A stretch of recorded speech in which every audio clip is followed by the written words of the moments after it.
was to give you this letter when election was true. But since Dr. Rowley was stepping down, I figured I couldn't wait. I'm reading it now. I'm reading it now. Before it's too late. Before it's too late. I hear people say the PNM wasting the nation's time. I hear people say the UNC go scrape every last dime. And some couldn't choose between bad and worse, so I had to write this plea for the next leader of this country. 'Cause we need to see a nation full of success. We need a leader addicted to progress. Someone who's not here for the money and always giving us transparency. A leader with a clear destination and a direction that what we will see. Most respectfully, to whom this may be.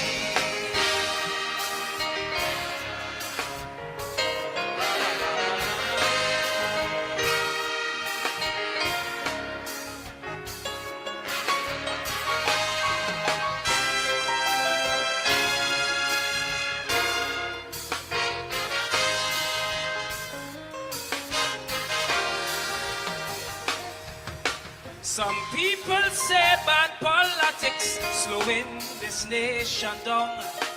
And some people say implementation is where we does go wrong. But I say that they both are true, and that's what we need to see to fix our style of democracy. Some people say this moving world keeps on evolving, and some people say our infrastructure needs some upgrading. That's why I hope this letter you read for these issues to resolve, so sweetie auntie could start to evolve. 'Cause we need to see ministries that competent. Information you'll get in 10 seconds. Public servants who will answer the phone and give you advice with a pleasant tone. A bank run should take you the whole day. It's time we stop playing. I what we was see. Most respectfully, to whom this may be. Baba, baba, baba,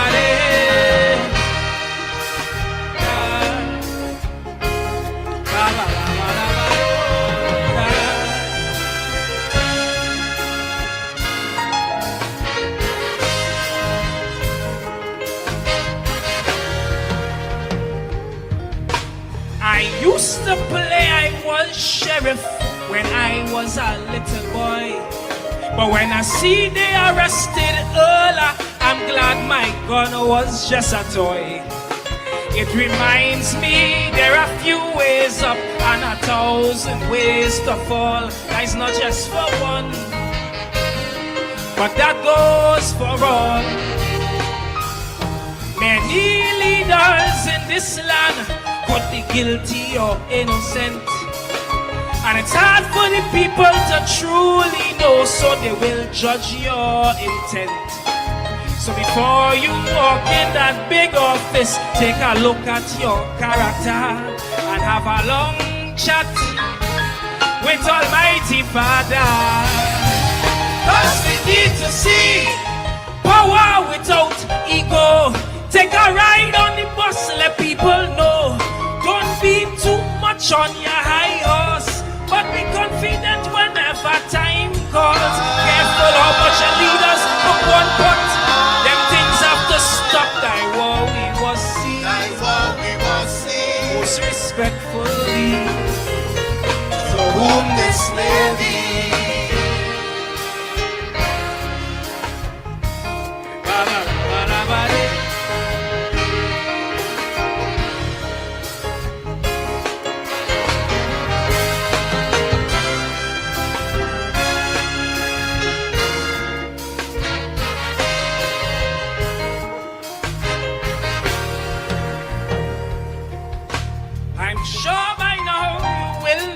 notice this is written in the future tense, with hopes that you are a leader of great poise and great resilience, one who structures TNT with its local policies, not from global powers, but what the nation needs.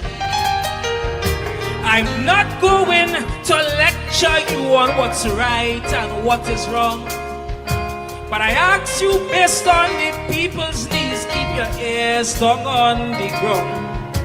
And don't be like Gillian Bishop and not care what the people think, cause you could still learn from the babes and sucklings. Cause we need to see TNT in the World Cup. Innovation from young people don't stop. A culture industry to hang the emblem high. So soca go stop trying to eat the pie. A leader who strike fear into criminals, that is critical. That's what we was see. That's what we was see. Most respectfully, To whom this may be.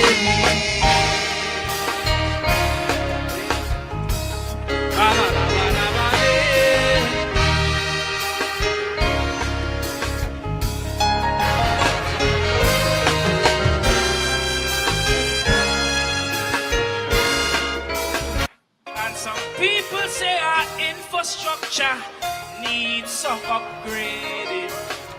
That's why I hope this letter you read for these issues to resolve. So sweet TNT could start to evolve. Cause we need to see ministries that competent. Information you'll get in 10 seconds. Public servants who will answer the phone and give you advice with a pleasant tone. A bank run should take you the whole day.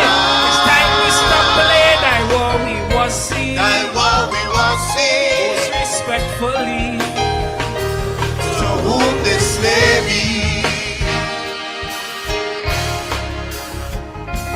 ba ba ba ba ba ba.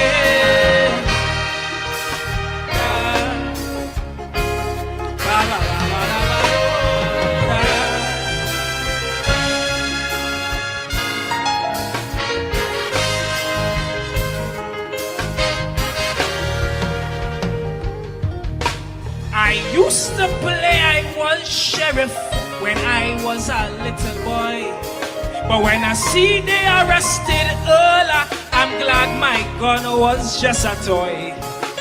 It reminds me there are few ways up and 1,000 ways to fall. That's not just for one, but that goes for all. Many leaders in this land could be guilty or innocent, and it's hard for the people to truly know, so they will judge your intent. So before you walk in that big office, take a look at your character and have a long chat with Almighty Father. Cause we need to see power without ego. Take a ride on the bus, let people know. Don't be too much on your high horse, but be confident whenever time calls. Careful how much your leaders put one pot. Them things have to stop. That's what we was see. That's what we was see. Most respectfully, To whom this may be. ba ba ba ba ba ba.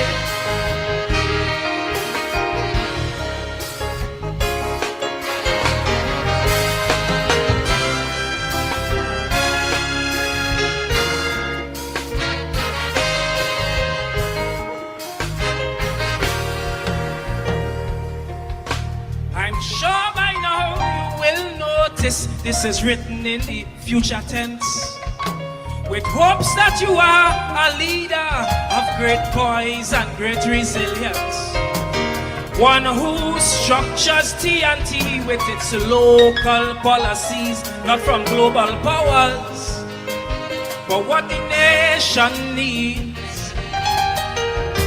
I'm not going to lecture you on what's right and what is wrong. But I ask you, based on the people's needs, keep your ears down on the ground. And don't be like Gillian Bishop and not care what the people think. Cause you could still learn from the babes and sucklings. Cause we need to see TNT in the World Cup. Innovation from young people don't stop. A culture industry to hang the emblem high. So Soga go stop trying to eat the pie. A leader who strike paying to criminals. That is critical. That's what we was see. That's what we was see. Most respectfully, To whom this may be.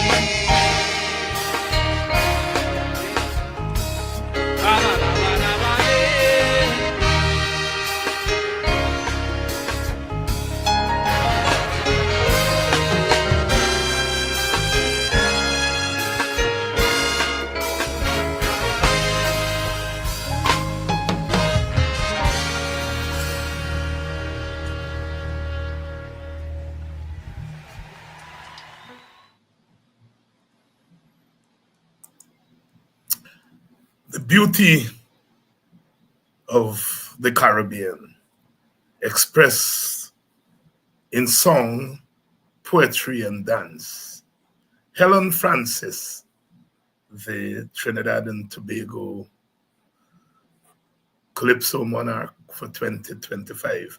The new generation, a little bit of soul, a little bit of calypso, even some reggae there. The multifaceted expression, musical expression of the African diaspora. Our gift to the Caribbean, to Guyana, and to the world. After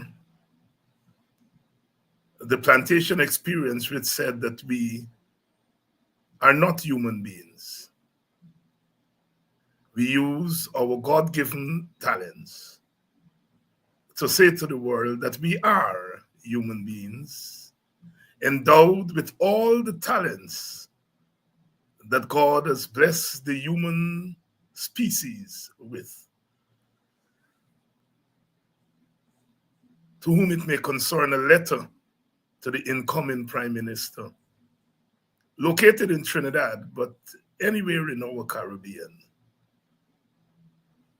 The poetic musical voice speaking for us and to us as we continue this journey to the other side. We're always continuing the journey to the other side because we are always asking questions and we're always answering questions. From the Pacoraimas and the savannas of our hinterland to the riverine areas, to the once wild coast that was stained by the intellect and the labor of our foreparents. We come to the world and say we are here. And that is what we are about. Martin Carter said, to the world of tomorrow I turn with my strength. I come from the nigger yard of yesterday, leaping from the oppressor's hate and the scorn of myself. I turn to the history of men and the lives of the people, the lives of the people. Vincent Alexander is here today after a long time. As you know, we took some time coming out of September 4th to find that balance again and to find that tone that we can continue brick by brick, word by word, struggle by struggle, the journey that must be completed. And we're getting there. We're getting there. So many of you so many of you are still catching yourself. Catching yourself. As always, I come tonight enthused. The young lady in front of here this afternoon, I did stand to go to get some plantain chip, and she greeted me quite nicely. And then I left and went to talk to somebody. When I come back, she's talking to the girl selling the plantain chip.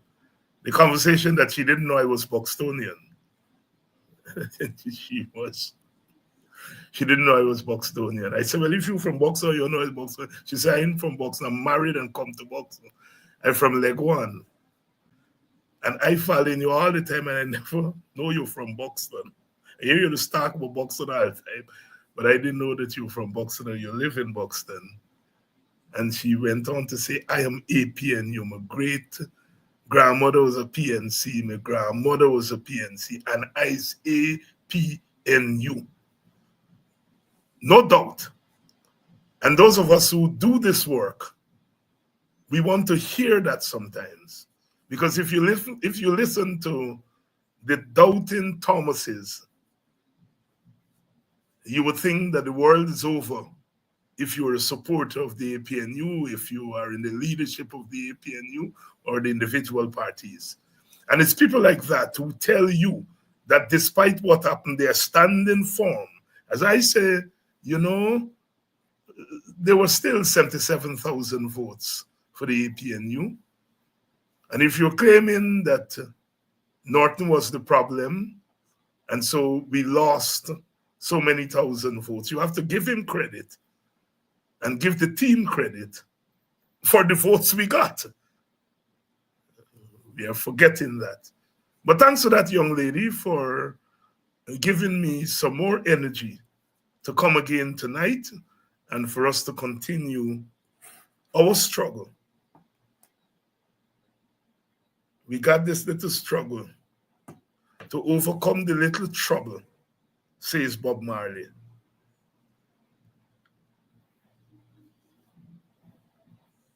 Soon we'll find out who's the real revolutionary, because I don't want my people to be contrary. Brother, you're right. You're so right. Sister, you're right. You're so right. It's in times like these we find out who are the real revolutionaries, because I don't want my people to be tricked by mercenaries. Those who for a little piece of silver, or in our case, let's say gold, will stop the struggle. And it's in times like these that we know who is who. Soon we'll find out who is the real revolutionary. You know the story of Bob Marley attending the independence celebrations in Zimbabwe in 1980. We had two honored guests there, you know, at that celebration. The late Forbes Burnham and the late Walter Rodney. Forbes Burnham went front track, and Rodney went back track. But Guyana was so important that we had two of our major leaders at the Zimbabwe independence celebration, and a testimony to Guyana's role in the liberation struggle in Africa. Vincent Alexander was there in Tanzania, in one of the frontline states, that we had two leaders.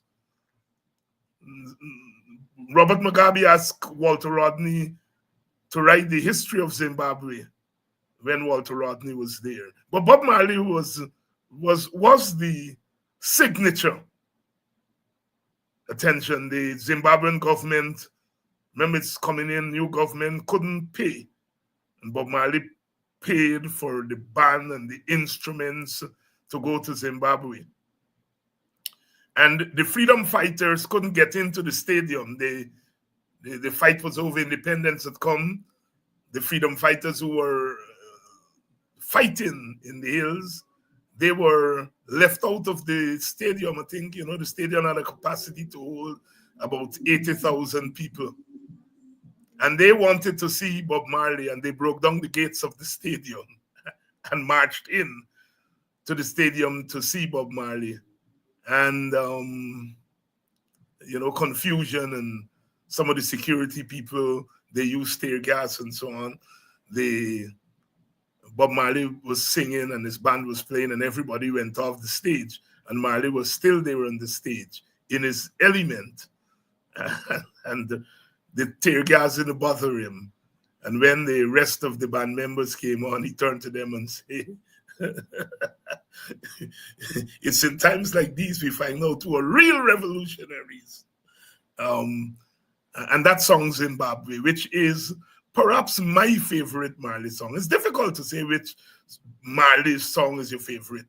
If you were to put a gun to my head and say, choose one, I will choose Zimbabwe. Zimbabwe. Soon we'll find out who's the real revolutionaries. And say, we Africans are liberate Zimbabwe, pulling together the Pan-African struggle. We Africans are liberate Zimbabwe. And as I like to tell my students, the best line for equality that I've heard from the poetic voices, in every man's chest, there beats a heart. The plea for human equality, in every man's chest, there beats a heart.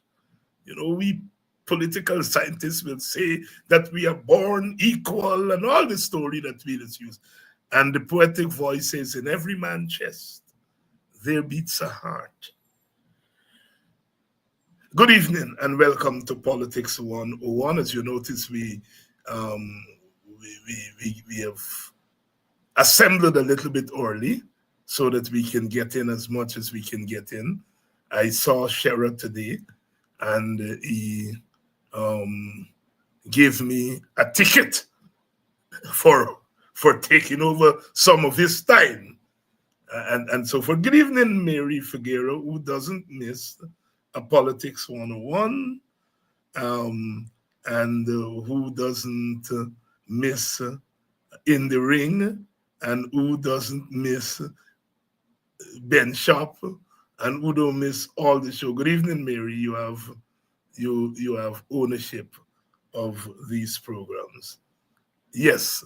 Welcome to Politics 101, wherever you're joining us from. We have made it to day four.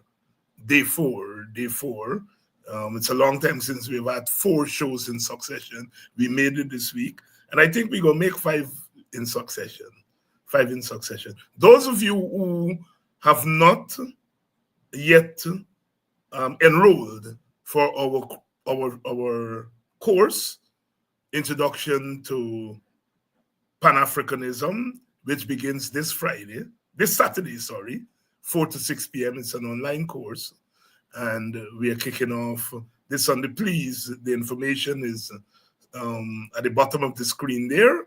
You can still register for the course. We hope this is the first of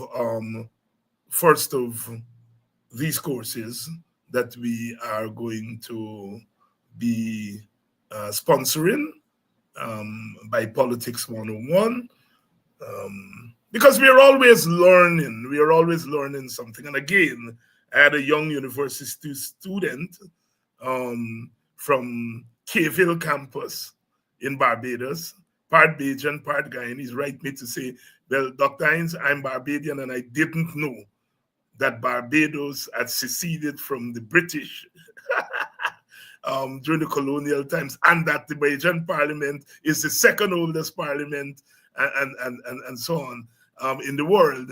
And so we are always learning something, and it's about pulling this all together as part of a coherent, how should I put it, a coherent set of facts and information under a particular heading. Because, you can pick up information, a little piece here and a little piece there. And, if you don't pull it together in one place under one theme, it doesn't make as much sense as if you learn it in an eclectic way. So we are going to be doing these courses. Local government election is coming up. And one of the things I want to do is to do a similar course on local government, because it's very important. And of course, I will enlist the expertise of people like Vincent Alexander, who is perhaps um, our biggest expert on local government. But local government is so integral to our process. We are the country of the village movement. After emancipation, all kinds of things happened. People settled all over the African diaspora. They settled in places. But Guyana is unique in terms of the way we did it and the number of villages. You see, these lands were bought and then turned into villages. It's unique to Guyana.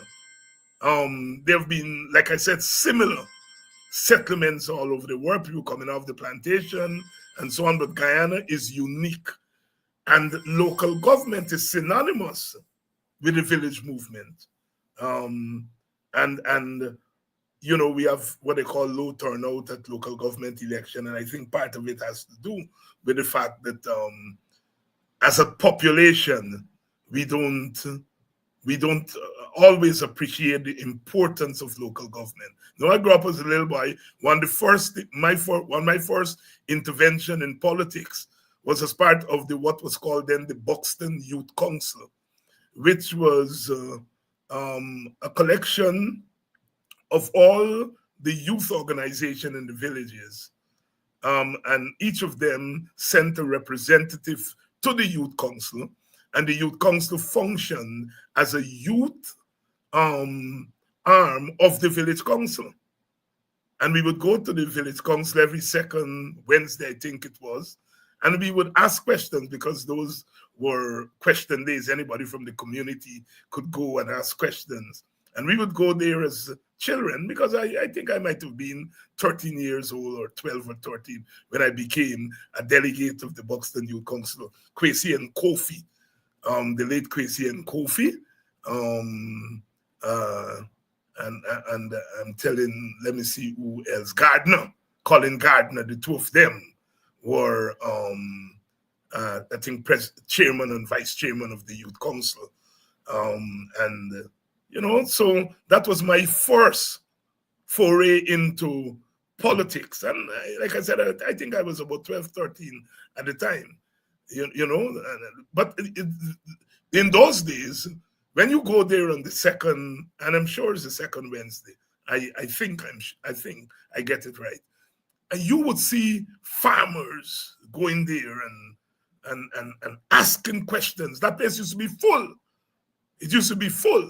I remember John Abrams from the PNC used to be the chairman of the village at that time, you know.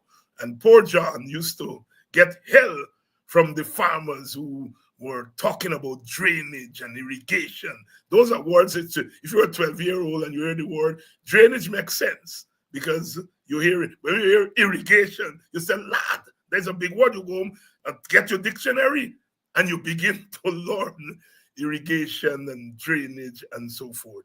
And I don't think that we pay enough attention to local government, you know, as another entree into government.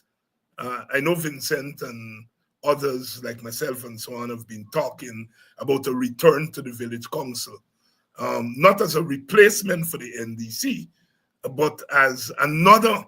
So you see, if you have village council, neighborhood council, regional council, and then you go up to the central government. What you have there are 4 doors into government. 4 doors into government, you know. So more levels of government is better than less levels of government. But people have to believe that government is working for them. Good evening and welcome to Politics 101. I notice South Carolina is in the house, Georgia is in the house, Washington, D.C., is in the house, New York is in the house, New Jersey, all y'all Florida. I see my friend Aubrey Paul is here from Texas. You all populate the whole of America. And my Canadian friends are here. Those of you in the wider Caribbean, welcome to Politics 101. The Caribbean is being tested right now, being tested. Do we continue to have a zone of peace in our Caribbean? Welcome to all of you in Guyana, Vincent has been waiting for quite a while, so let's bring Vincent in. Vincent, good evening. Good evening, David. Good evening to your viewers. And thank you. After a long time, we are back. Yes. We have quite a lot to talk about, but let's talk to us about the importance of two things that I touched on in my introduction, that I want to get your reflections on. And one is Guyana's role in the liberation struggle in Africa, in particular in Southern Africa. You were in Tanzania, which was one of the important frontline states. And I made the point just now in my introduction that at Zimbabwe's independence in 1980, we had Guyana, two esteemed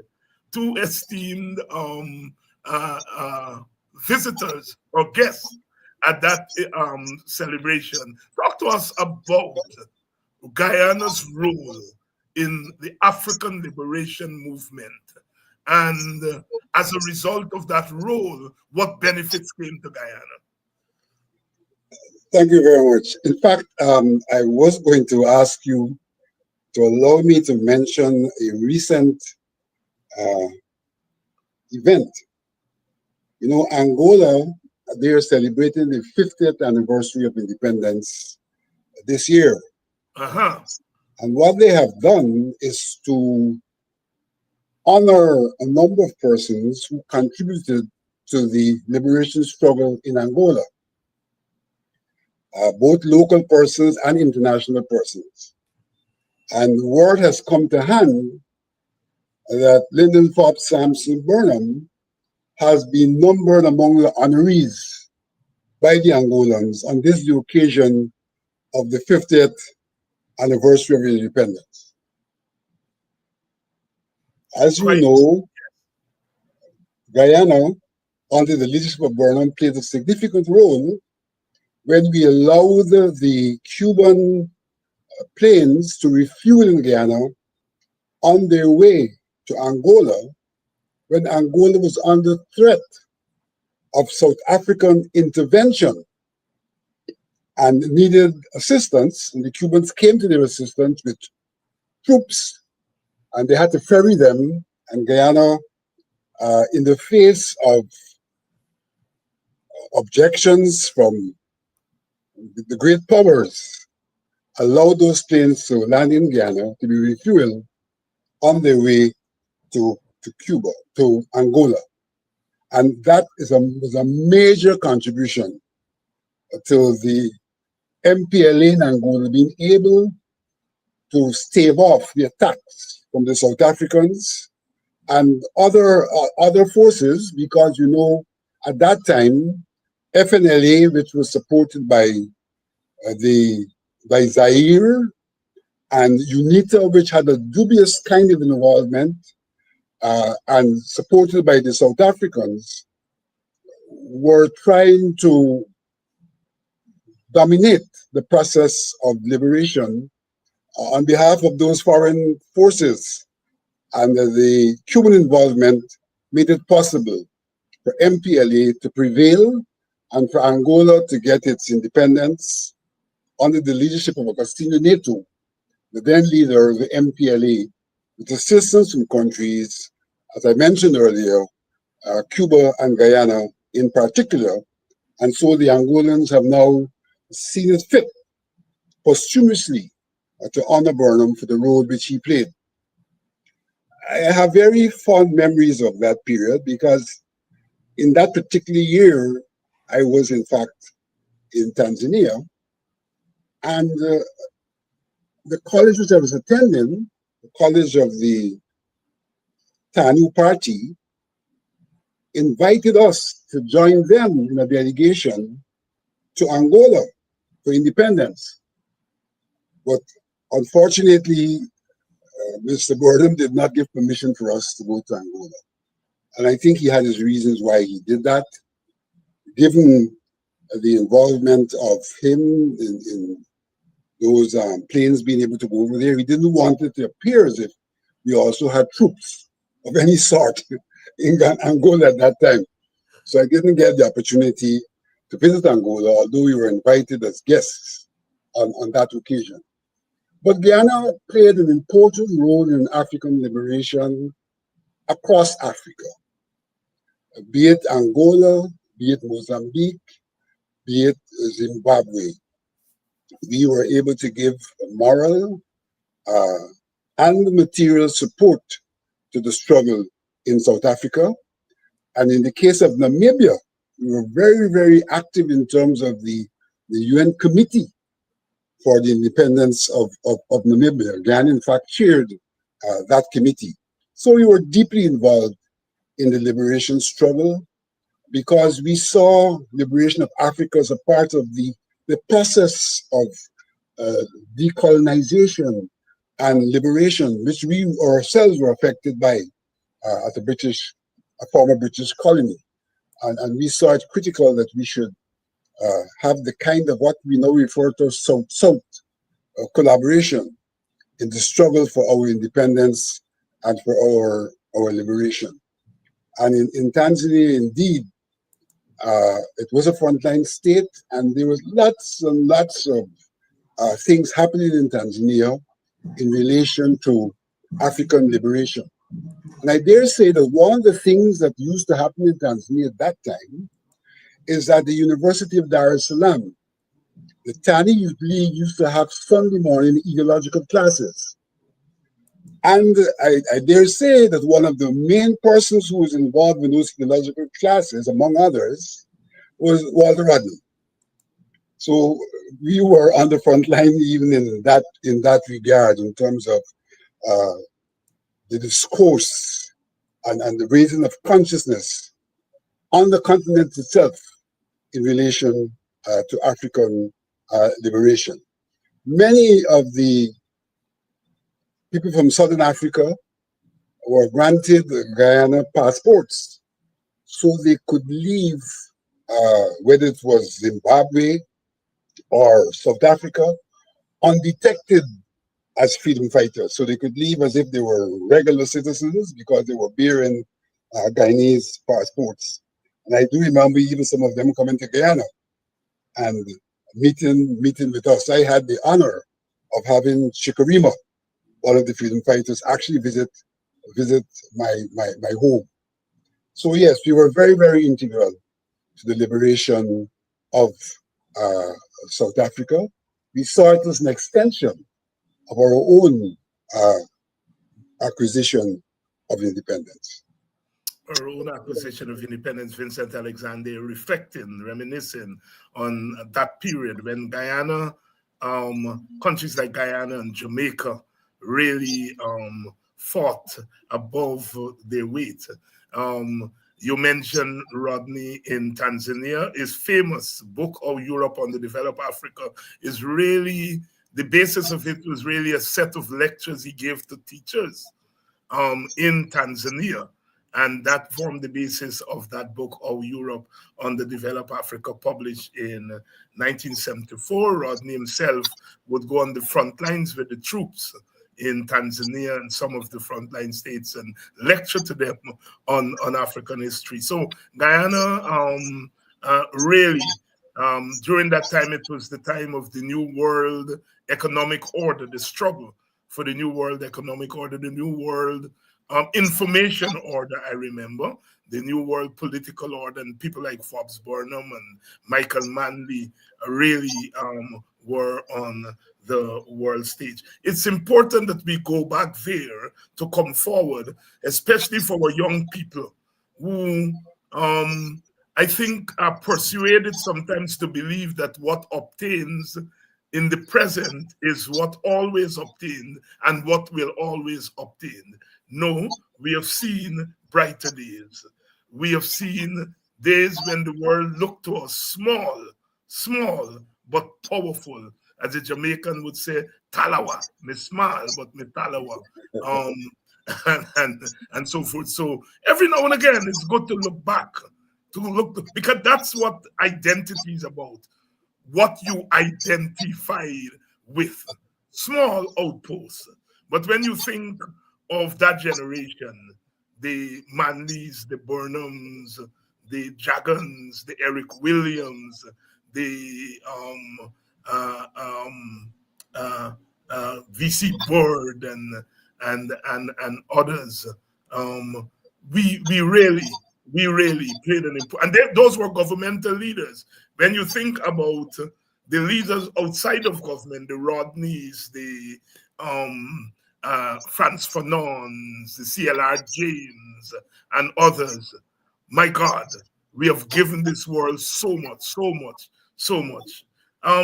Vincent, let's touch a little bit on local government, because local government election is due within a year. We wait until the election comes around, and then people are not persuaded to go out to the polls. Um, and it comes and it goes. Talk to us, reflect on the history of local government, and why local government is even more important today than it was 30, 40 years ago. Interestingly, when we talk about local government, there is also a nexus with our African connection. Because in some regards, and I'm kind of fast tracking here, in some regards, when we implemented the regional system with the various tiers of the local democratic organs, and you referred to some earlier, it mirrored what was happening in Tanzania. Because Tanzania also had a regional system with the various levels, started from the very cell level of 10 homes, going right up to the regional level. And so in some regards, when we talked earlier about our system of people's cooperative units, the neighborhood councils, the community councils, the district councils, and the regional council, we were mirroring some of what was being implemented in Tanzania. We were learning from each other.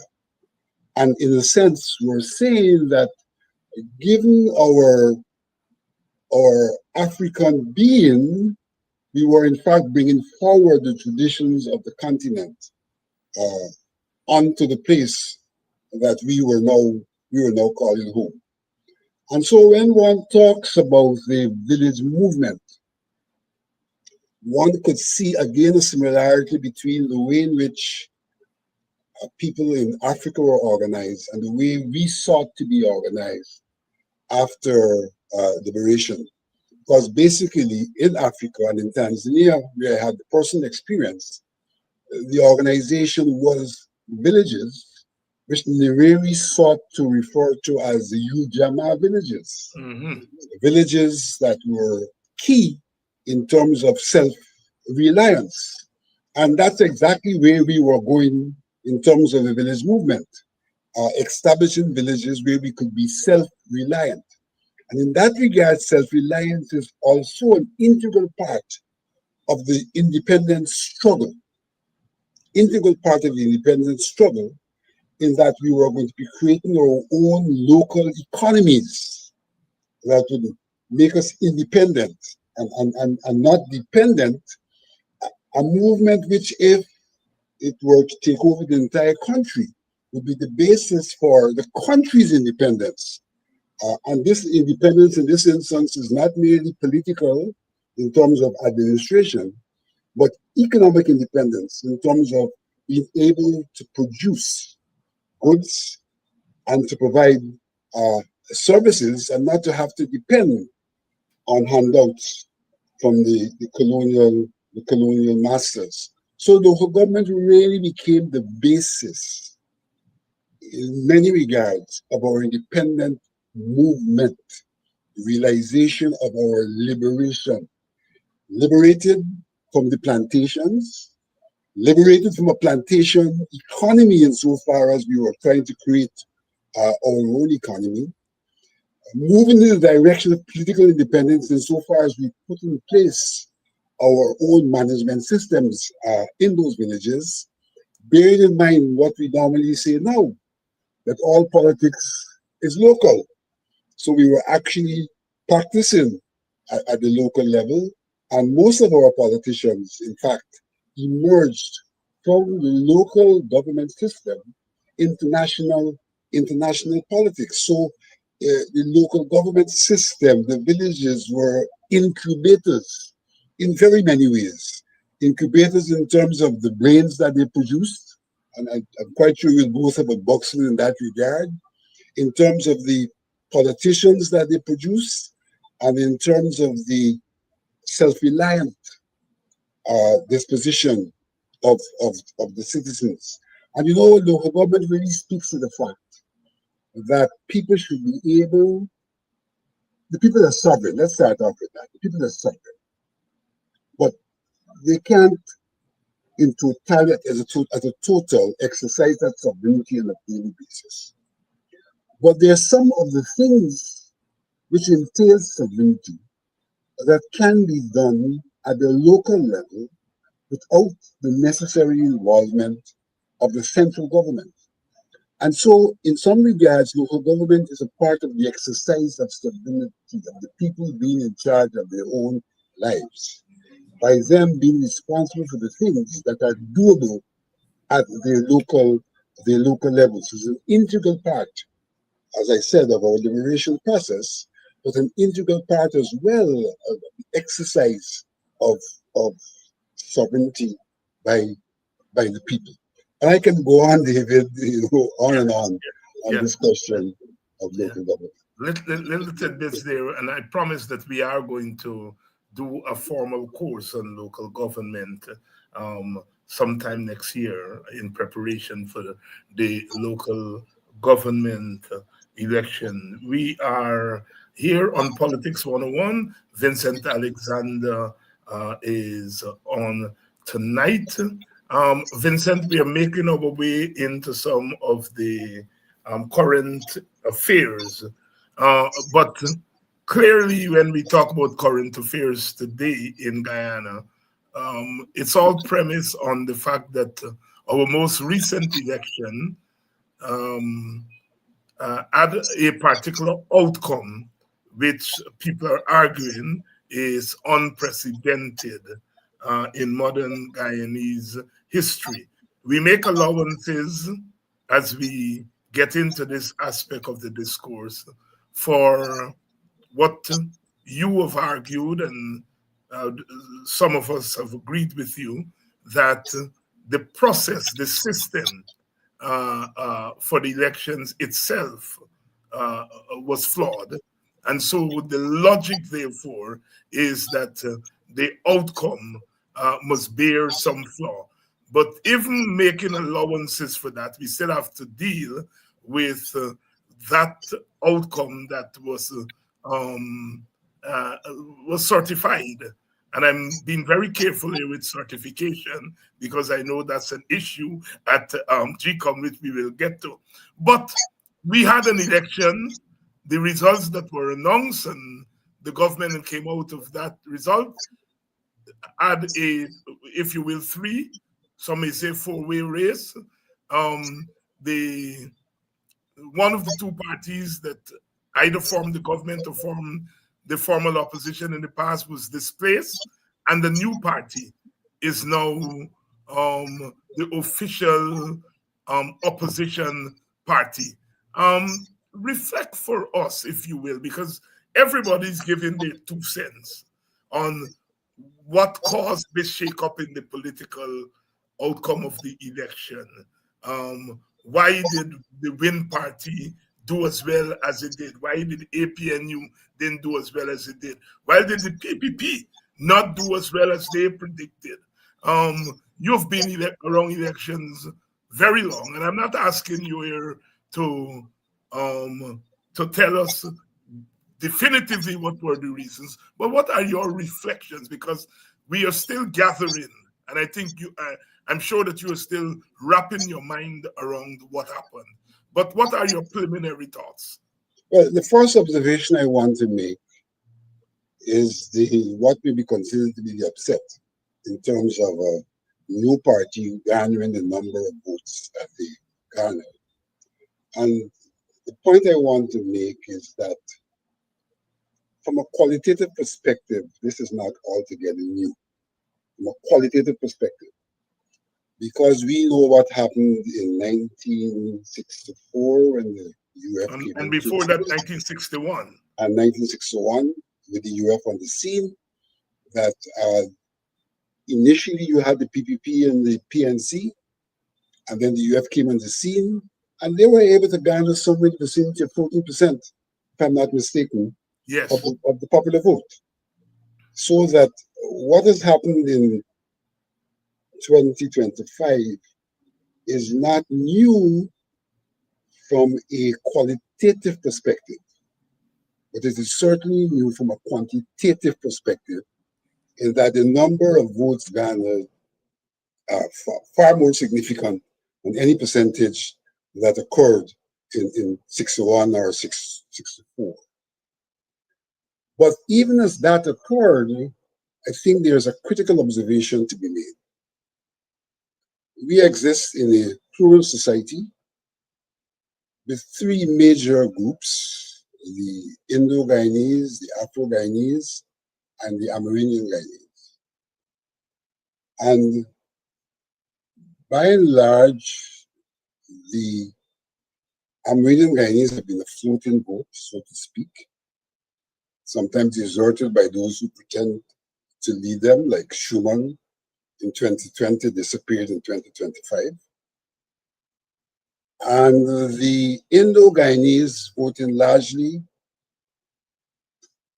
for the People's Progressive Party, and the Afro-Guyanese voting largely for the PNC. And so basically, you saw the two groups voting for different parties. Now in 2025, whilst there was a third party involved, you still, by and large, saw the split along ethnic lines.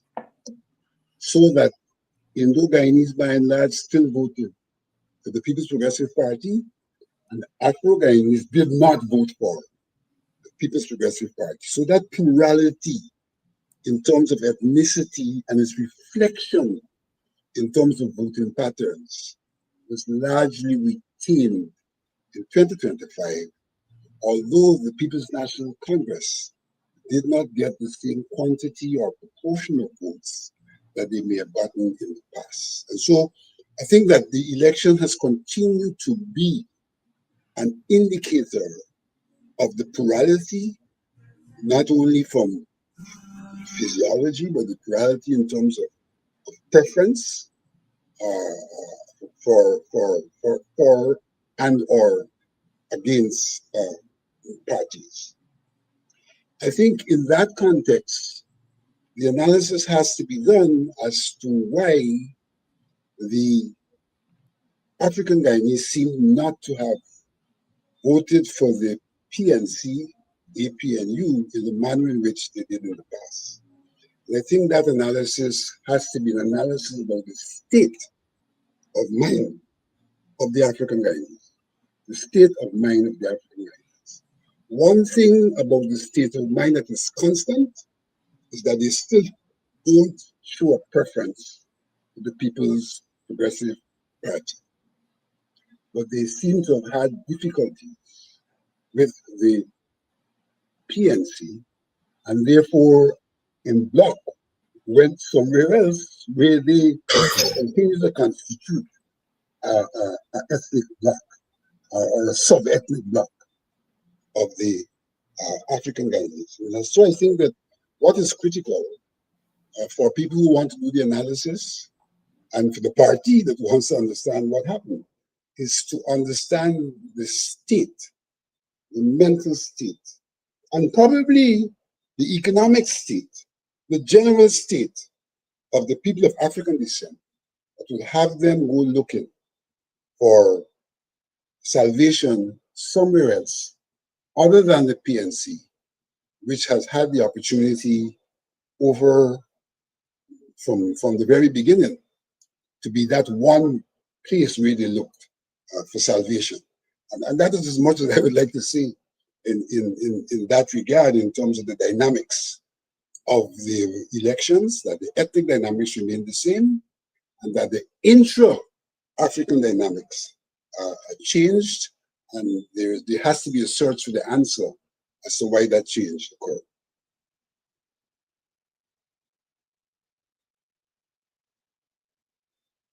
I get the impression that we have lost. Oh, sorry. I was talking to myself. I didn't come back on the screen. Thank you, Dave Vincent, for that intervention.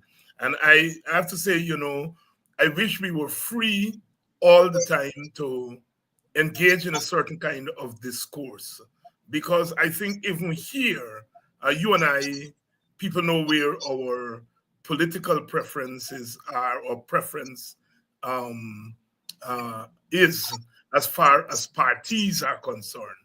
But yet, when asked to deal with larger questions in the party, that I think that we can step out of the party mode and try to offer a dispassionate analysis of what's going on.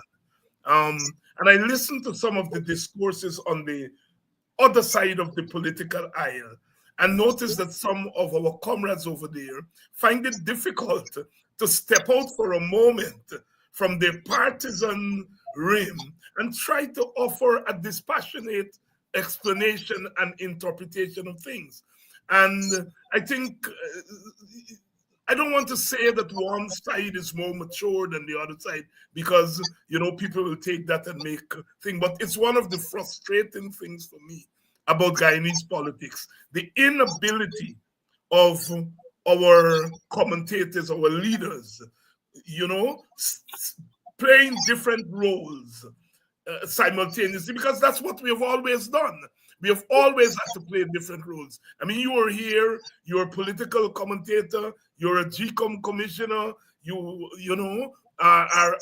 some would say a partisan man, although you're quick to say that you're not a card-carrying member of the PNC. You are a Padaji, you're Burnham Foundation, and we have always had to play different roles at the same time. But, still have the capacity to give people, as dispassionate as we can, to give people an analysis of things. And for me, I continue to be frustrated over the inability of more of us to do that kind of thing. I always say, I got to know you and Aubrey Norton and some other PNC people, closer, 30 years ago, 40 years ago. And I always say, one of the things you can get from people like Vincent and Aubrey, despite the fact that they're PNC, they're Burnham people and so on, is really a national kind of analysis of things, which I don't always get from my PPP friends. And I still have friends in the PPP, but sometimes it's so difficult for them to step outside of the PPP thing and offer even a mild critique of the PPP. We are poorer because of that. Good evening to all of you. Yeah, but if I could, but in here to see this, I think that difference is also part of the reflection of the plurality of our society. And the plurality at two levels: plurality in terms of the psyche, the difference of psyche of our ethnic groups. And I dare say that whilst there may be an element of the national psyche, that there is still a significant element of ethnic psyche that informs our behavior. And if I may also say that I think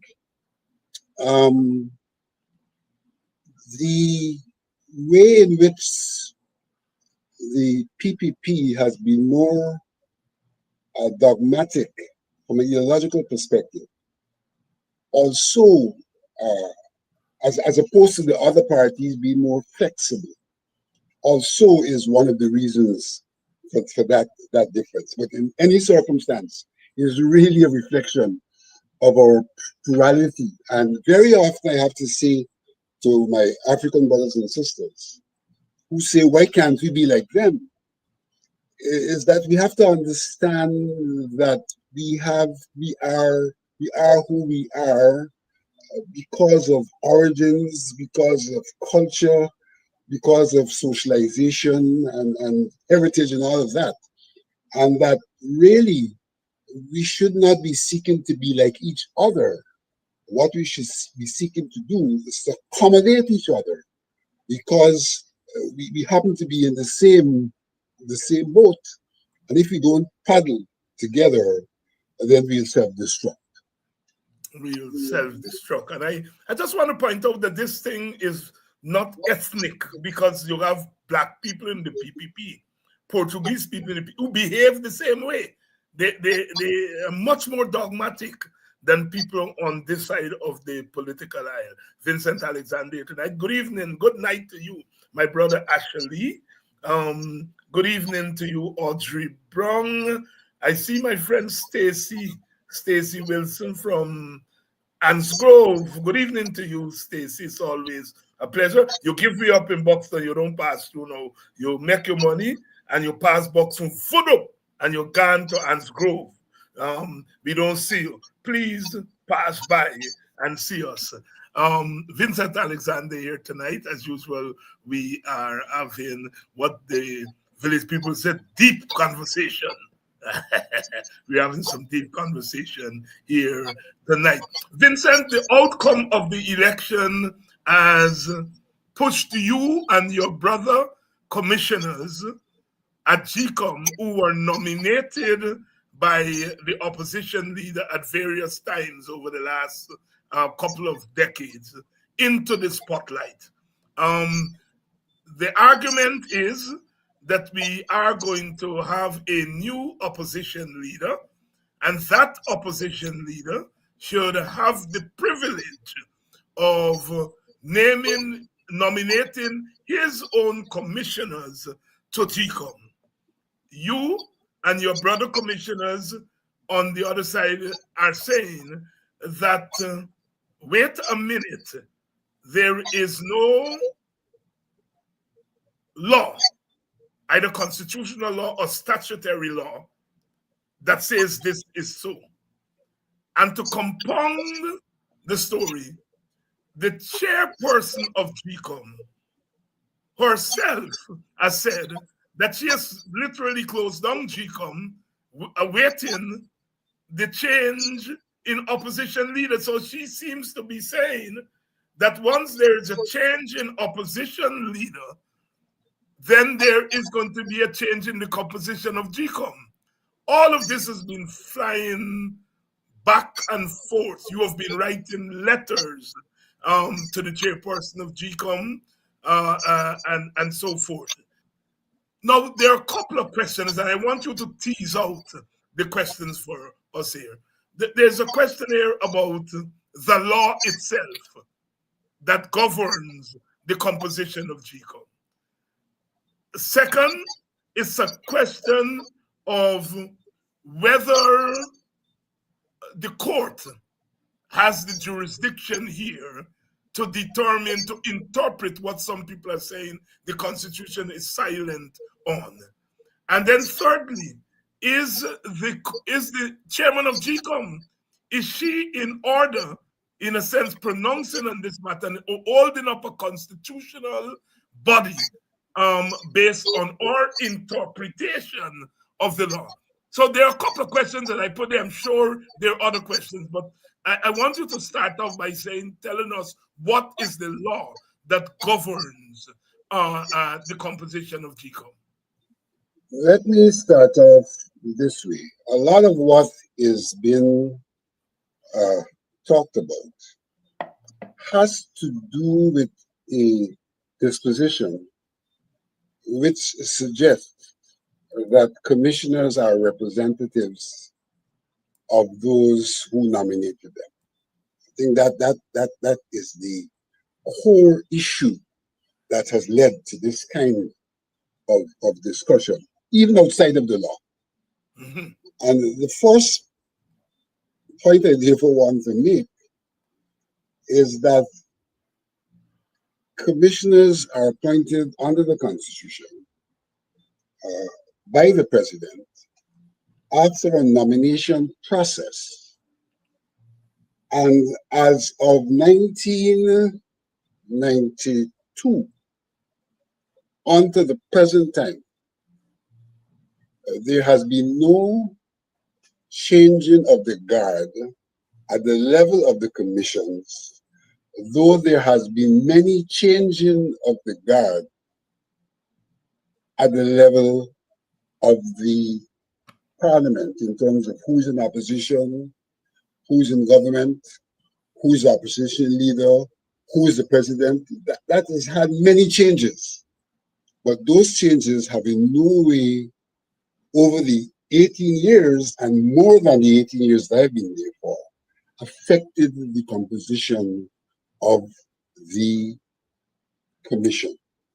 And I would argue that the reason why that has occurred is because although the political actors are involved in the establishment, in the constituting of the commission, that once the commission is constituted, those persons are not representatives of those political actors. And they are merely persons who are considered to be sufficiently competent and of integrity to conduct the affairs of the nation from the electoral perspective. And so when one turns to the law, one sees what the law has to say. In that regard, one has to look at Article 161 of the Constitution, which specifies,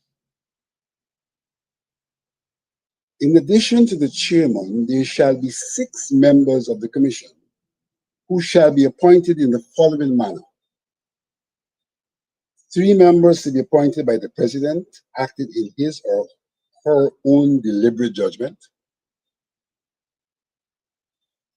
3 members to be appointed by the president, and please note that in both instances, the appointments are being done by the president, acting in accordance with the advice of the leader of the opposition, tendered after meaningful consultation with the non-governmental political parties represented in the National Assembly. So here, what we see is persons being appointed. What is important to note is that this provision is quite different from the provision in relation to other commissions. And that difference is important. And so I want to use the Ethnic Commission as the example. In the case of the Ethnic Commission, it says how the members will be appointed, but it goes on to specify that those persons who are appointed shall serve for a term,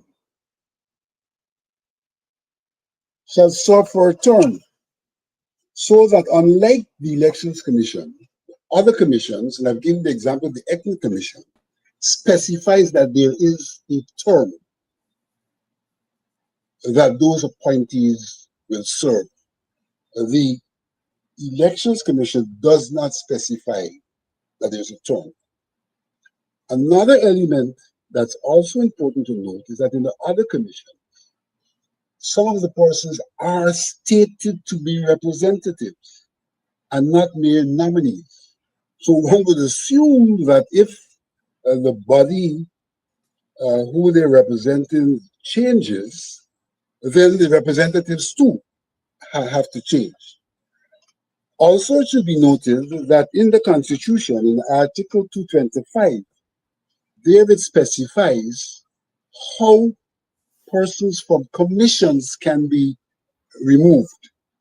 And that is the only reference in the Constitution to the removal of commissioners from the Elections Commission.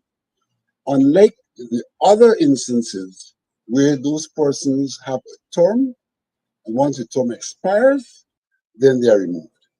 So from a simple reading of the Constitution, and our Constitution has a way in which the first way it's to be interpreted is the literal reading of the Constitution. What do the words mean? And none of the words there suggest in any form or fashion that there's a term limit. People go on to try to have what may be called contextual and historical interpretations.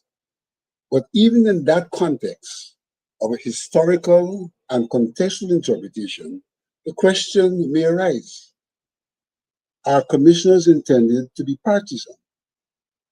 And if they are not intended to be partisan, that may well be the reason why they are insulated from political involvement once they're appointed. And that insulation is that they cannot be removed by political actors. The idea being that their responsibility is to ensure that elections are conducted in a non-partisan manner, and for them not to be under the influence of politicians. And therefore, like in the instance of the United States Supreme Court, though presidents appoint judges, a change of a president does not result in new judges being appointed.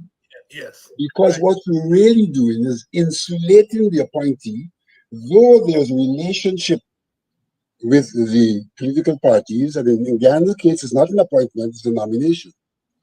You insulate them from the political forces once they constitute that body, which should not be a body that is partisan in any manner and exhibits a partisan relationship.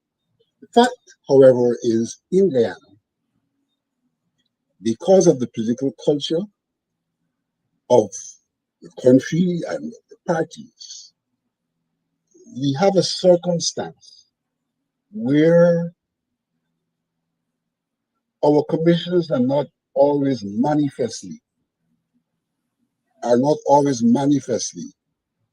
non-partisan.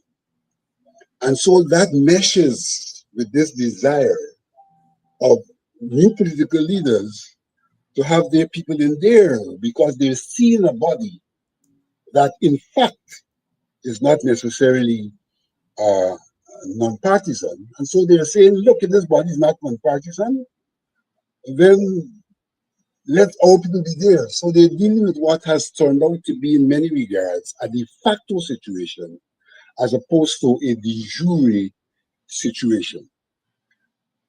But these things really rest in law.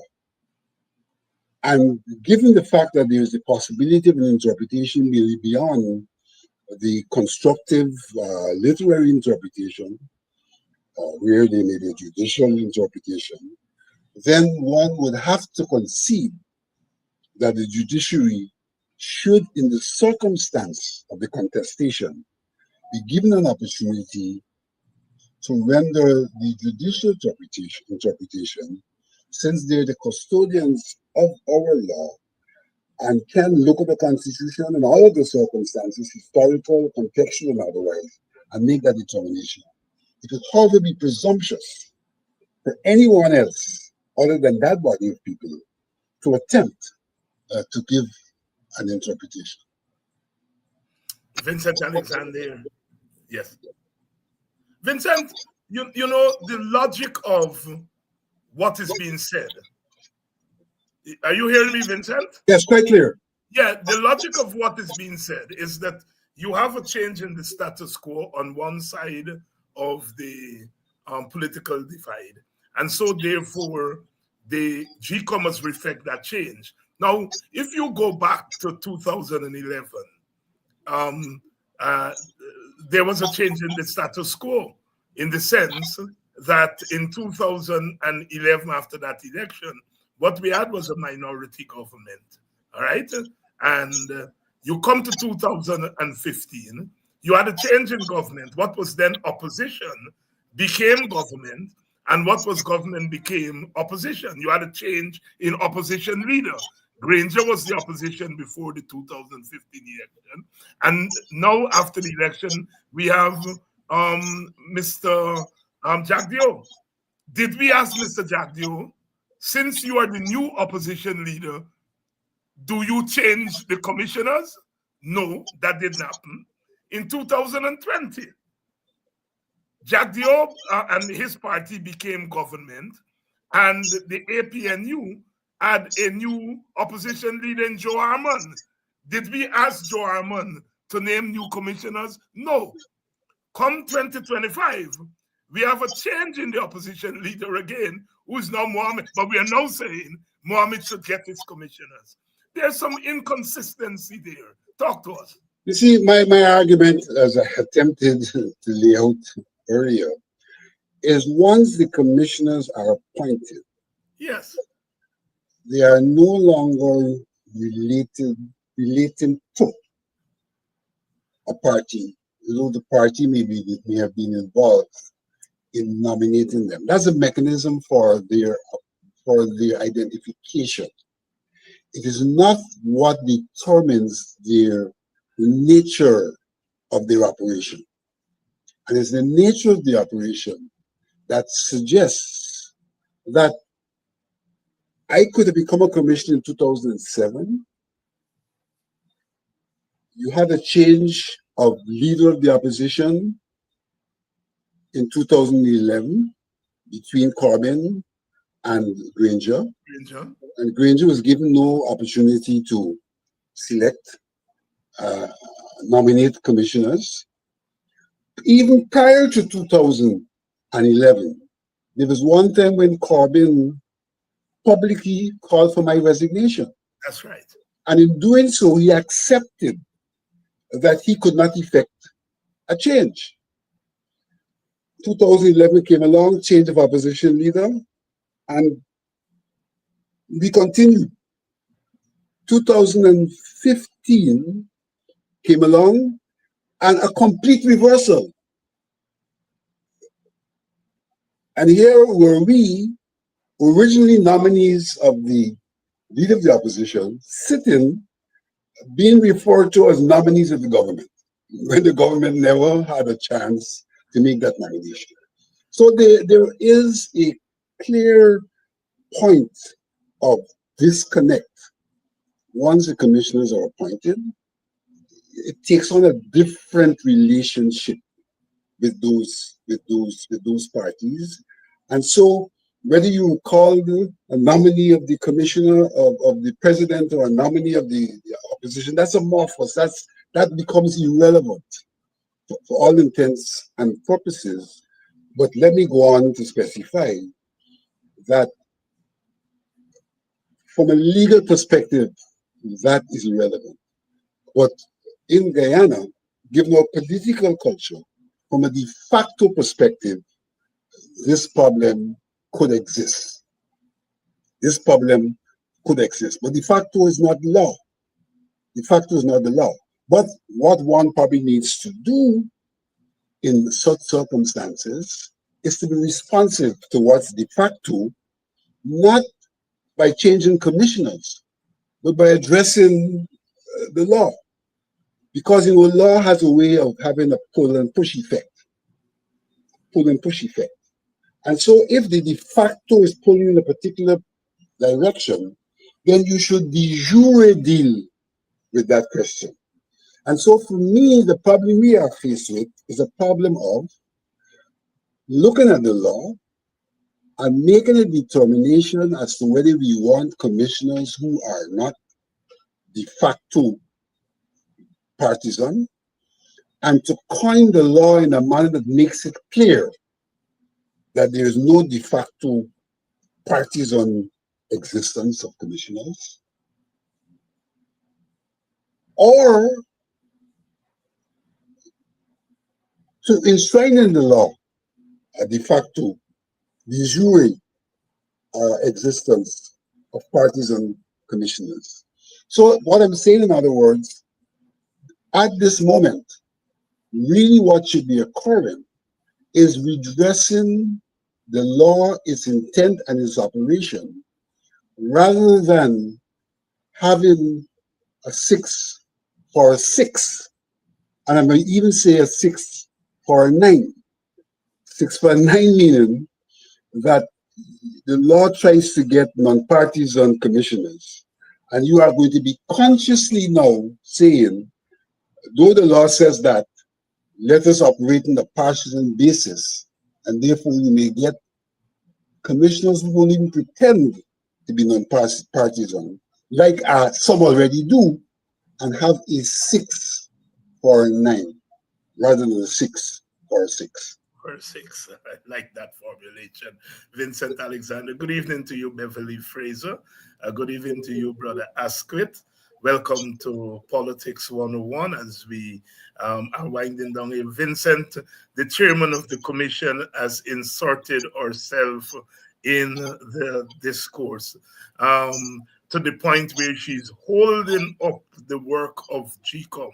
You have taken umbrage to that, and you have written her.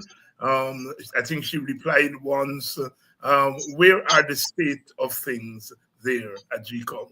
Let me say this. I don't think that the chairperson necessarily inserted herself. I described GCOM being in a state of comatose. Okay. After the 6th of September. And this was comatose induced by the chairperson. On the 6th of September, the night, at 11:30 meeting, the chairperson brought to the commission the results for the general election. Listen to me carefully. She did not bring the results for the regional election. She only brought the results for the national election. Those were shared with us, and you were asked to give our fiat. 3 commissioners declined from giving a fiat on the contention that those results were results of a flawed system and therefore could not be embraced. 3 commissioners and the chairperson gave the fiat, hence by majority, those became the results. The law goes on to say that there should be a public declaration of the results. The chairperson, having gotten the fiat, did not move on to a declaration, much less a public declaration. And we fell silent. Could be for 2 reasons. One, where is the declaration? And 2, where are the regional results?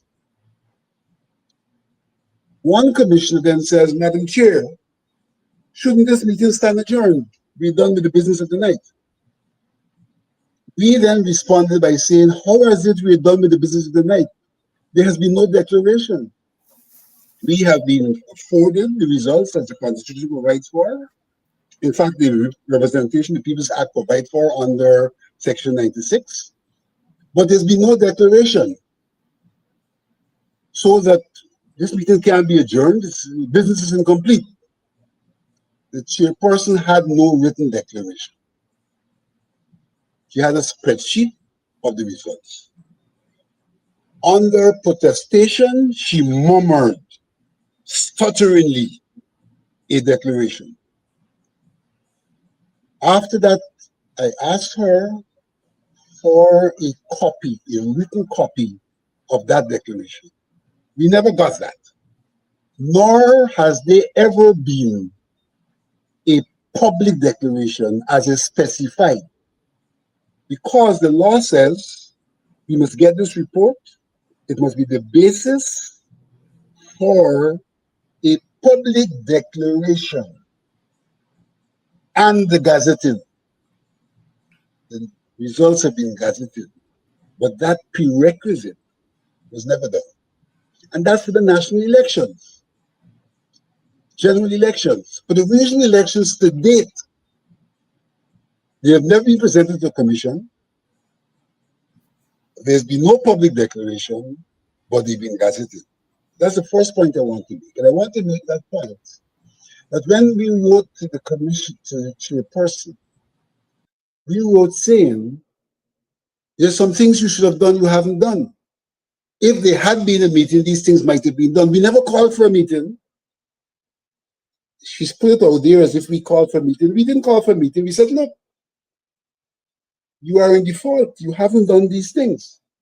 And her response was to ignore those contentions and to simply say that the commission is not constituted and that she's waiting for it to be constituted whether the parliament meets. Now, the things which she did not do are unrelated to the argument of the commission not being constituted, because those things should have been done with the commission in situ for the purpose of receiving the results, giving the fiat, her making a public declaration, and then being gazetted. She could then raise that question after gazetting. The question is irrelevant, impossible before the results being gazetted. We would have, in any circumstance, been in situ up to the point of the results being gazetted. So in some regards, what she's done is to attempt not to respond to the area in which she's been irresponsible, in the area in which there's been dereliction of duty, by raising the question of the commission not being properly constituted. And she only spoke to that issue after my second letter. Her first letter didn't speak to the issues that I've raised, and she only spoke to the issues publicly when the press approached her. She did not volunteer to speak to those issues. The press approached her after my second correspondence, in which I said, look, you haven't answered my questions. And then I spoke to the issue that she sought to raise about the commission being constituted. Then is when she went into this tirade that she knows the law and all of that, and in fact has misinformed herself. She contended that she knows about the intention of the law because she was working with Shahabadin when this law was coined. Balgadash, this law was coined in 1991 for the 1992 elections and was enshrined in the Constitution, if I'm not mistaken, in 1997. Shahabadin nor Qadat Singh was nowhere near that process. That's right. And she tells the public that we must believe her because she has intimate knowledge of when this occurred. And her intimate knowledge is about the 1980 Constitution. That's right. I don't know what's the real state of mind that has caused her to attempt to tell the public that. Secondly, if she's arguing that we are no longer commissioners because there's a change, or there will be a change, because there's been no changes yet, of the leader of the opposition, then that applies to her as well, because she came to that office through a similar process, a process of nomination by the leader of the opposition and appointment by the president. It is difficult to understand what has informed her disposition and her action in particular, because even if she has a view, the chairperson of GCOM has absolutely no jurisdiction for an interpretation of the constitution of a body which she simply chairs. And so she's usurped the authority of those who are authorized. So don't have to contest. I don't have to contest the correctness of what she said. I contest the rightness of her being able to say what she has said, even as I concede that none of us can question the court if it is called upon to give an interpretation. Vincent Alexander, laying it out here tonight, and you're acknowledging, those of you in the audience are acknowledged, as the brother is saying, in facts, Vincent, facts, facts, facts. And that is, as I said last night when I talked about tonight's program, Vincent Alexander does analysis, but he's a man that presents. Good evening to you, Rhonda Lane. I haven't seen or heard from you in a little while. Are you still in Guyana, Rhonda? Good evening. Vincent, I saw a letter that was released this afternoon. I suppose we're going to see it in the media tomorrow. But it was written by yourself and your brother Commissioner Desmond Trotman. And you seem to be drawing some parallels with what has transpired this past week in relation to the Chancellor of the Judiciary, acting Chancellor of the Judiciary, now retired Chancellor of the Judiciary, and the kind of political gymnastics that's right there. Talk to us about what you're arguing in that letter. The argument in the letter is that our democracy has been trampled upon, and these occurrences clearly show that there are persons who are not acting in consonance with what our Constitution provides for. The question of the Chancellor of the Judiciary, there are many, many unanswered questions. Many, many unanswered questions. We don't know that the instrument that appointed that lady provided for her when she goes on leave not to return to that office. There seems to be a contention that that's the case. If you read the letter carefully, you will see I make a differentiation between the acting chancellor and the chancellor acting. Yes. The acting chancellor is a substantive position. The chancellor acting is somebody who is acting when the substantive holder of the office is on leave. The substantive holder of the office, as far as I'm concerned, could only have been the acting chancellor. And therefore, there's no basis for saying to the acting chancellor, you are on leave, and that leave relieved you of your substantive position. And in that context, she should have been returning, as she did in fact do, to her post. We mustn't lose sight of that. She returned to her post. This is a lady of the law. She returned to her post. The chancellor acting, substantive acting chief justice, returned to her post as well. So you can see these two law officers acted in consonance with their understanding of the law. However, the Chief Justice acting refused to return to his post and seemed to have prior knowledge of what was intended. Seemed to have prior knowledge. And what turned out to be a clumsy act, because they didn't get the lady before and try to shut her off.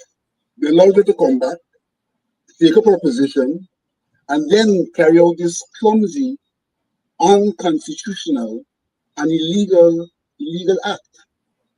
Now, it may be argued, well, how is it illegal? She is asked for early retirement. The lady has done what allows her to go peacefully, without being in any sort of conflict and tug of war about the office. And one can only conclude that her status of pre-retirement leave is the way she found it necessary not to become embroiled in this political situation and to leave peacefully rather than to be a football in the political arena that has unfolded. So our Well, democracy is being threatened, yes. not by actions. And I let us start to say that what we are experiencing is a regime that is not committed to democracy. They're committed to something called democratic centralism, but they spout democracy for the purposes of local and international acceptance, when in fact they are not committed to democracy, and therefore really, notwithstanding being elected, poses a real question about their legitimacy. Vincent Alexander here, weighing in on the recent resignation of the substantive acting Chief Justice Yonette Cummins Edwards. As we have said here on this program, it's not retirement. She was shoved out. Vincent, thank you very much for coming on tonight and really bringing clarity to a number of issues. I shall, of course, see you shortly as we continue to deal with issues. Monday is going to be Parliament. There'll be a new opposition leader, and we shall see what Madam Chair at GCOM does after that. I will see you when we are ready to take another look at this issue and other issues. Thank you very much. You're welcome. Thank you. Vincent Alexander, chairman of GCOM, chairman of ITPADG. We didn't get tonight to talk about ITPADG. When Vincent comes back, maybe next week, we'll get into some of that discussion. I want to thank all of you for coming out again tonight as we continue to struggle, as we continue to engage the issues of our time, as we continue to involve you in the discussion and to break down some of these issues for you. We continue to stand firm. Stand firm because if we don't stand firm, they will herd us back into the plantation. We're not going back there.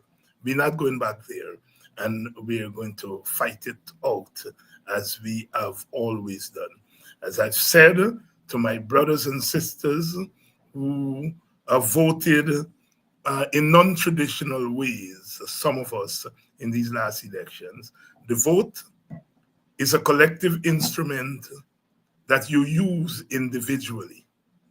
And so you want to be very careful about how you use that vote. Again, I said the vote is a collective instrument that you use individually. It's not an altogether individual instrument. We got that vote as a collective, not as individual. They didn't call John Tom in 1966 and said, here is the right to vote, and then call Vincent Alexander in 1967 and say, here's the right. They gave us the right to vote as a collective. And we can exercise it individually. But always know there may be unintended consequence of that individual exercise. One thing is clear is that African Guyanese, for the most part, said, we don't want the PPP. You do that by your vote. But your vote also brought some unintended consequences. I've said, just look at who is the head of the cabinet, of the executive government. Just look at who is the head of the legislative branch. Just look at what has happened in the judicial branch. They've gotten rid of one head of that branch to bring in a head of another head who is favorable to them. Look and see who's head of the army. Look and see what's happening in the police force. Although the head of the police force is African, look at the officers. Look at how many commanders are not African. The majority of the commanders are non-African. Look at who is the opposition leader. Look at what's happening in the trade unions. Whatever youth may think, in a plural society, a multi-ethnic society like ours, all the ethnic groups want to feel that the face of the country reflects them in part.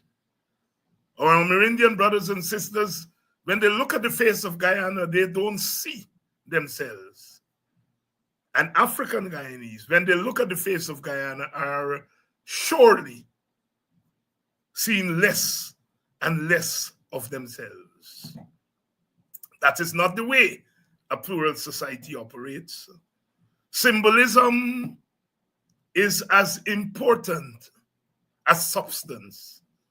Symbolism sometimes flows from substance. And so I'm saying to you, my African Guyanese brothers and sisters, watch how you move in the future. Watch how you move in the future. There is individual liberty. Each of us is entitled to liberty, the right to free speech, the right to freedom of religion, the right of assembly. Those are liberties. But rights are collective. That's why we talk about human rights. We talk about civil rights. Civil liberties are mostly individual. Civil rights is about rights that each group has. And when we talk about violation of civil rights, we are saying there are rights that others enjoy and others don't enjoy. Civil rights, human rights are collective constructs. Liberties are individual. And with that vote in your hand, you have the liberty to use it in a certain way. But when other people are telling you to use it to split up yourself, while they are using it to bring themselves together and lock together, they're locking together and they're telling you, divide yourself. You get in play. You get in play. And some of us allowed ourselves to be played, not because we go and put that vote and say, I want to be played.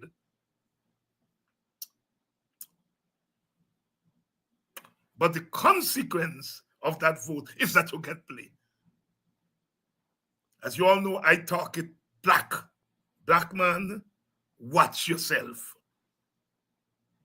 Black man, black woman, you're destroying your strength. Your strength is not just in your numbers, but is how you make those numbers work for you as the collective. Black man, watch yourself. $40 up front, $40,000 up front, and $500,000 after you choose $40,000 up front. Black man, watch yourself. Watch yourself.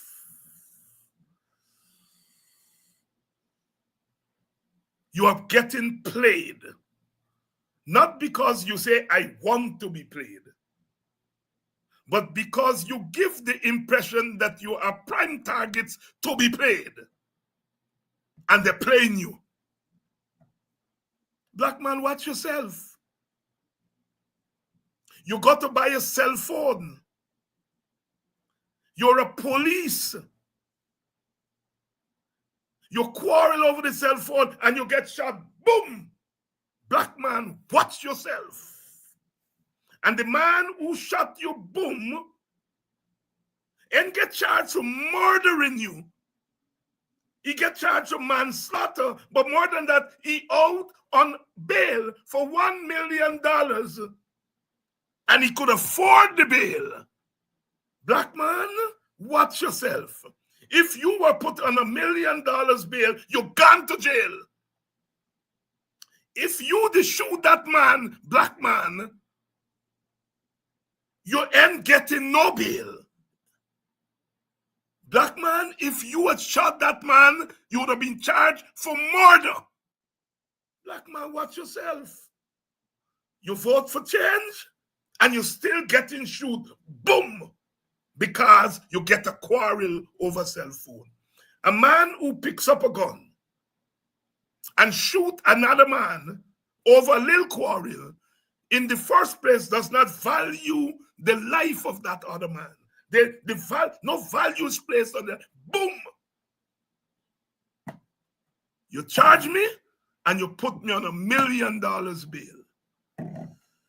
Black man, watch yourself. Black woman, you all watch. This country is not a place when it comes to black people. I'm your poor, humble brother.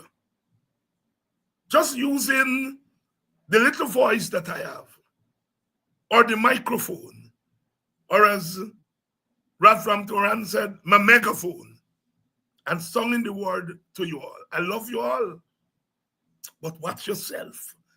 You all not behaving like you all like yourself. Watch the face of Guyana. Watch the face of Guyana.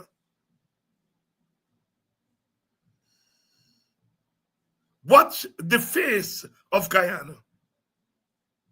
Black man, black woman, you're expendable. A man, according to the police, coming from another country Sunday morning, and he gone plant a bomb at a gas station. Who got killed? Your little black daughter, your little black sister. If that little black brother and that little black sister want to the lady who pumping the gas, she would have get killed. Black man, watch yourself. You're always in danger.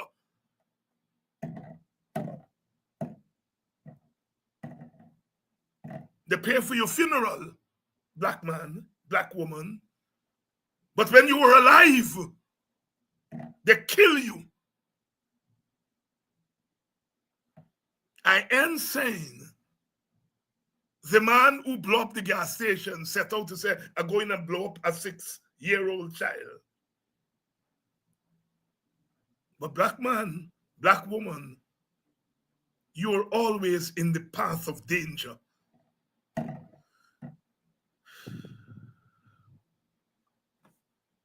All I have is my voice. All I have is my love for you all.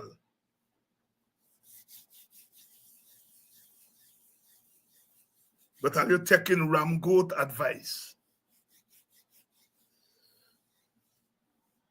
and landing your entire group in trouble? The one office you had was the leader of the opposition. If you didn't win the government, you had the leader of the opposition. You could say no to the commissioner. You could say no to who they want for Chief Justice. You could say no to who they want for Chancellor. You could say no to many things. With the leader, you all take it away from a black man. Take it away. With your vote. I don't believe when you all went into that ballot box, some of you all. Well, I'm not talking to you all, because I don't think many of you all or any of you all, but those who went into the ballot box and didn't vote APNU, you didn't say, I want to take away the leader of the opposition from an African. You didn't say that. But that is what your vote eventually did. You don't even have the power now to say no. You don't even have the power to say no. You take that away with your vote from your black brother and your black sister. Your counterparts, your brothers and sisters on the East Indian side were very clear with their vote. Some of them hate the PPP. Some of them believe the PPP is no good. But they didn't take away the power from the PPP. Black man, where is your God? What is your God telling you? Or you better repair it as quickly as possible and stop this nonsense. You take away the power to say no. A limited power to say no. Now the PPP could nominate who they want to nominate. You got 3 brothers who look like you on a 7-member commission, and by your vote, you make them now chorusing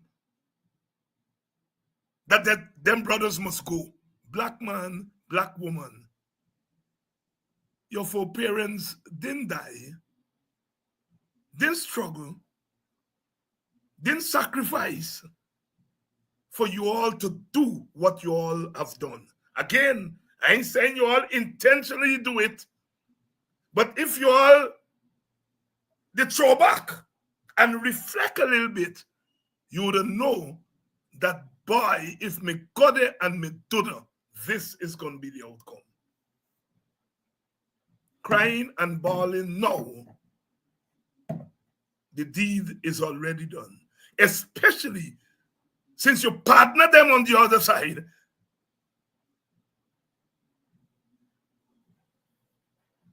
You know, I got to listen to some of the things. That times, what black people so stupid. That times, you know, we now know why you've been doing that. You're trying with them. But you're trying with them. We have to endure the ridicule of you.